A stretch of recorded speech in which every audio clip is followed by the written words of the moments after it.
Hello everyone, food tech for you में आपका स्वागत है। आज हम बात करने वाले हैं ऐसे सुपर फूड के बारे में जो न्यूट्रिशनली बहुत डेंस फूड है, या तो बोल सकते हैं न्यूट्रिशनली रिच फूड है। ये सुपर फूड और भी फेमस हो गया जब नासा ने एस्ट्रोनॉट के लिए इसे डाइटरी सप्लीमेंट की तरह उपयोग में लाया। हम बात कर रहे हैं स्पिरुलिना के बारे में। आज हम इस वीडियो में स्पिरुलिना की न्यूट्रिशनल वैल्यू, इसका हिस्टोरिकल यूज, अब तक इस पर जितनी भी रिसर्च हुई है और कैसे ये एक न्यूट्रासिटिकल या सप्लीमेंट की तरह काम करता है और कैसे ये डिसीज को प्रिवेंट करता है, ये सब डिस्कस करेंगे। 100 ग्राम स्पिरुलिना के पाउडर में, जो ड्राइड पाउडर होता है, उसमें 57 ग्राम प्रोटीन होता है। मतलब 60% इसमें प्रोटीन पाया जाता है, 7% इसमें फैट पाया जाता है और 23% इसमें कार्बोहाइड्रेट पाया जाता है। आयरन का भी ये बहुत रिच सोर्स है। इसमें 28 मिलीग्राम तक का, 100 ग्राम पाउडर में 28 मिलीग्राम तक का आयरन होता है और कैल्शियम 120 मिलीग्राम तक, और कॉपर, पोटेशियम, फास्फोरस, मतलब पूरे विटामिन और मिनरल और प्रोटीन, ये सबका एक बहुत अच्छा सोर्स है। किसी भी फूड प्रोडक्ट में प्रोटीन कंटेंट का ज़्यादा होने से ज़्यादा इम्पॉर्टेंट है कि उस प्रोटीन की क्वालिटी कितनी अच्छी है। और प्रोटीन की क्वालिटी हम कैसे देखते हैं, तो उसमें जो amino acid, essential amino acid की कंपोजिशन देखी जाती है, डाइजेस्टिबिलिटी देखी जाती है और बायो अवेबिलिटी देखी जाती है अमाइनो एसिड की। तो जो स्पिरुलिना में प्रोटीन पाया जाता है वो है फाइकोसियानिन, और इसमें पूरे 9 इसेंशियल अमाइनो एसिड पाए जाते हैं। और ये जो 9 इसेंशियल अमाइनो एसिड होते हैं वो इसीलिए इसेंशियल हैं क्योंकि ये हमारी बॉडी में सिंथेसाइज नहीं होते।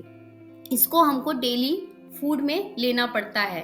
तो अगर जैसे स्पिरुलिना को अगर हम एक प्रोटीन का सोर्स माने तो ये एक कंप्लीट प्रोटीन है क्योंकि इसमें पूरे 9 इसेंशियल अमाइनो एसिड हैं। इसको हम एक एग्जाम्पल से समझते हैं। जैसे कि हम दाल और चावल का कॉम्बिनेशन खाते हैं डेली, तो जो राइस होता है वो डिफिशिएंट होता है, उसमें कम पाया जाता है लाइजीन, जो कि एक अमाइनो एसिड है, इसेंशियल अमाइनो एसिड है जो हमको डेली इंटेक करना चाहिए। वहीं दाल की बात करते हैं तो उसमें मीथियोनाइन नाम का जो अमाइनो एसिड है वो डिफिशिएंट है, वो कम है। तो जब हम दाल और चावल का कॉम्बिनेशन करते हैं तो एक हमको कंप्लीट प्रोटीन मिलता है, क्योंकि जो लाइजीन राइस में नहीं है वो हमको दाल से मिल गया, और जो दाल में मीथियोनिन नहीं है वो हमको चावल से मिल गया। इस तरीके से हमने एक प्रोटीन को कंप्लीट कर लिया। और जब हम स्पिरुलिना की बात करते हैं तो उसमें पूरे इसेंशियल अमाइनो एसिड है, इसीलिए वो एक कंप्लीट प्रोटीन है। Spirulina blue green micro algae है। माना जाता है कि स्पिरुलिना का सबसे पहले उपयोग एज़टेक सभ्यता में किया गया। ये लोग एंड्योरेंस बूस्टर की तरह स्पिरुलिना को यूज करते थे और मैराथन रन्स के लिए भी इसका उपयोग किया करते थे।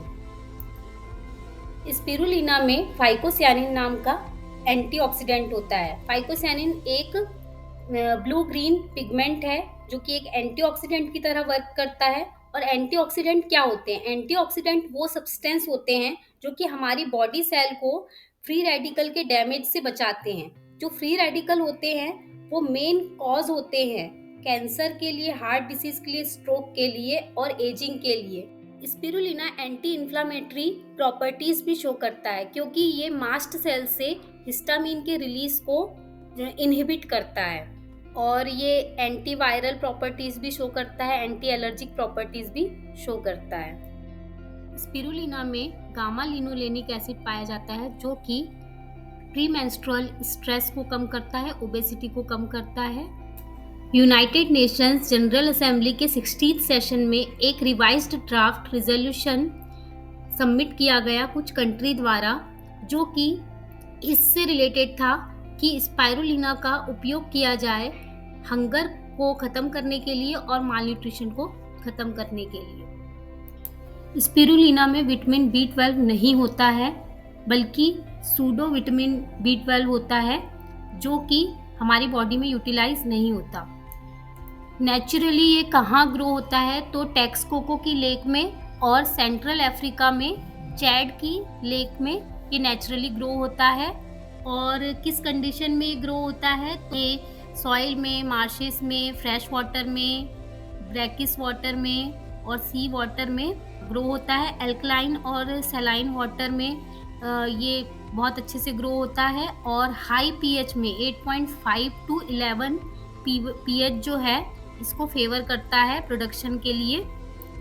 अगर स्पिरुलिना कंटामिनेटेड या तो पॉल्यूटेड वाटर में ग्रो किया गया है जहाँ पर हैवी मेटल्स हो, बैक्टीरिया हो, तो इस केस में वो भी कंटामिनेटेड हो जाएगा। मतलब स्पिरुलिना जो ग्रो होगा वो भी अच्छी क्वालिटी का नहीं होगा, वो भी उसमें भी कंटामिनेशन होगा, जिसके कारण एडवर्स हेल्थ इफेक्ट हो सकते हैं। और इसके एडवर्स हेल्थ इफेक्ट जो होंगे वो cramping, bloating, gassiness, diarrhoea, dizziness, vomiting, ये सब सिम्टम हो सकते हैं। Thank you very much for watching this video.